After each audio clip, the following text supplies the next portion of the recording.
Bismillahirrahmanirrahim. Assalamualaikum warahmatullahi wabarakatuh. Sebelumnya, perkenalkan nama saya Serliana dengan NPM 2023060020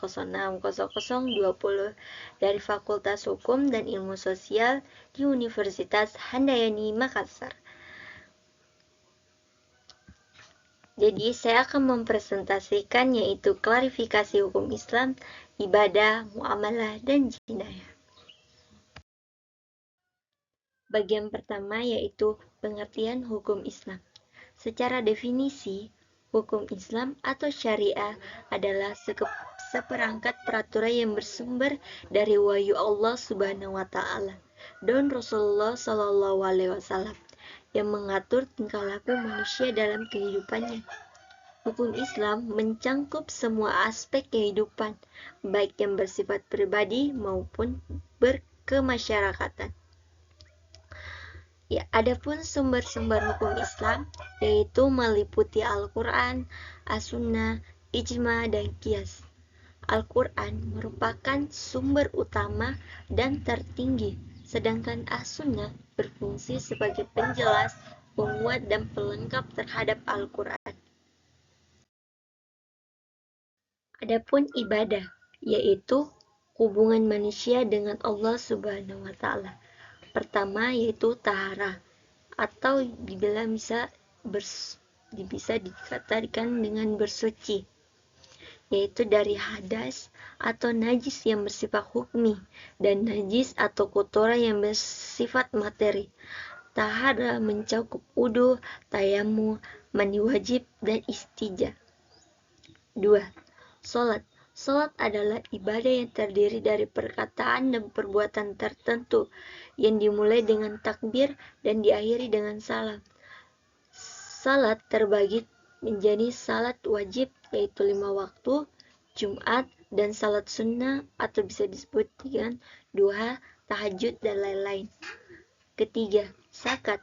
Zakat adalah mengeluarkan sebagian harta dengan jumlah dan waktu tertentu untuk diberikan kepada orang-orang yang berhak menerimanya. Zakat terbagi menjadi zakat fitrah dan zakat mal atau bisa disebut dengan harta. Keempat, puasa. Puasa adalah menahan diri dari makan dan minum dan lain-lain yang membatalkan puasa sejak terbit fajar hingga terbenam matahari dengan niat Allah Subhanahu wa taala. Puasa terbagi menjadi puasa wajib yaitu Ramadan dan puasa sunnah. Kelima, yaitu haji dan umroh. Haji adalah berkunjung ke Baitullah atau Ka'bah untuk melaksanakan rangkaian ibadah tertentu dengan syarat-syarat tertentu juga.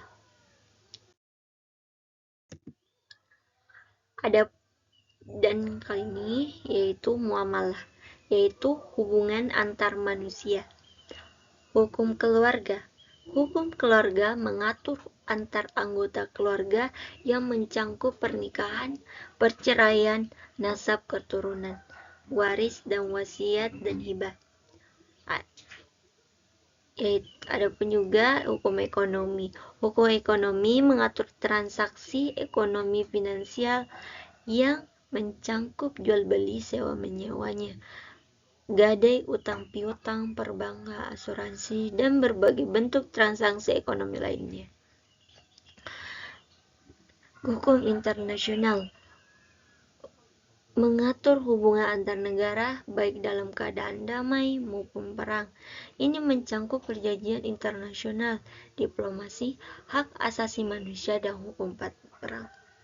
Hukum tata negara mengatur hubungan antara penguasa dan rakyat, sistem pemerintahan, hak dan kewajiban warga negara, serta prinsip-prinsip dalam bernegara. Hukum acara mengatur persidangan, yaitu pembuktian, kesaksian, dan pelaksanaan. Jinayah atau juga yaitu hukum pidana Islam, yaitu hudud adalah jenis kejahatan yang hukumannya telah ditetapkan secara tegas dalam Al-Quran dan As-Sunnah. Kejahatan yang termaksud dalam kategori hudud adalah zina, qazaf, zatikah, hirabah, syur'al, khamar, rida, dan bukhat. Adapun yaitu kisah adalah hukuman setimpal dengan kejahatan yang dilakukan. Kejahatan yang termaksud dalam kategori kisah adalah pembunuhan sengaja, pembunuhan semi sengaja, pembunuhan tidak sengaja, penganiayaan sengaja, dan penganiayaan tidak sengaja. Dan yaitu tafsir adalah hukuman yang tidak ditentukan secara tegas dalam Al-Quran dan As-Sunnah, tetapi diserahkan kepada kebijaksanaan penguasa.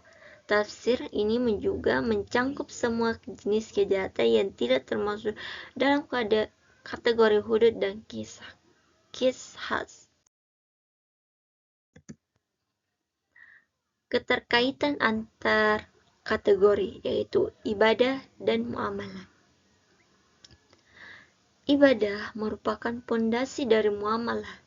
Nilai-nilai yang ditanamkan dalam ibadah seperti kejujuran, amanah, dan keadilan akan tercermin dalam muamalah.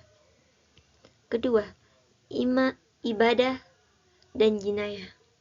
Ibadah yang dilakukan dengan benar dan khusyuk akan membentuk kepribadian yang taat pada hukum Allah Subhanahu wa Ta'ala, sehingga akan mencegah seseorang dari melakukan kejahatan yang diatur dalam jinayah.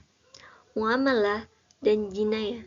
Muamalah dan jinayah saling melengkapi dalam mengatur hubungan antar manusia. Muamalah mengatur transaksi dan hubungan yang diperbolehkan, sedangkan jinayah mengatur sanksi terhadap pelanggaran dan dalam hubungan tersebut. Adapun juga penerapan hukum Islam di era modern. Kontekstualisasi yaitu hukum Islam perlu dikontekstualisasi sesuai dengan perkembangan zaman dan tempat. Kontekstualisasi bukan berarti mengubah prinsip dasar hukum Islam, tetapi memahami dan menerapkan sesuai dengan konteks saat ini. Yang kedua, ijtihad atau kontemporer. Ijtihad atau pergerakan kemampuan untuk menghasilkan hukum dan dari sumber-sumbernya perlu dilakukan untuk menjawab permasalahan kontemporer yang belum ada ketentuan hukumnya secara eksplisit dalam Al-Quran dan As-Sunnah. Reformasi hukum keluarga yaitu Islam telah dilakukan di berbagai negara Muslim untuk menyesuaikan dengan perkembangan sosial dan tuntutan kesetaraan sumber gender. Adapun yaitu keempat, ekonomi Islam. Ekonomi Islam telah dikembangkan sebagai alternatif dari sistem ekonomi konvensional yang berbasis bunga, perbankan syariah, asuransi syariah, pasar modal syariah, dan berbagai instrumen keuangan syariah lainnya telah diterapkan di berbagai negara. Formalisasi hukum Islam.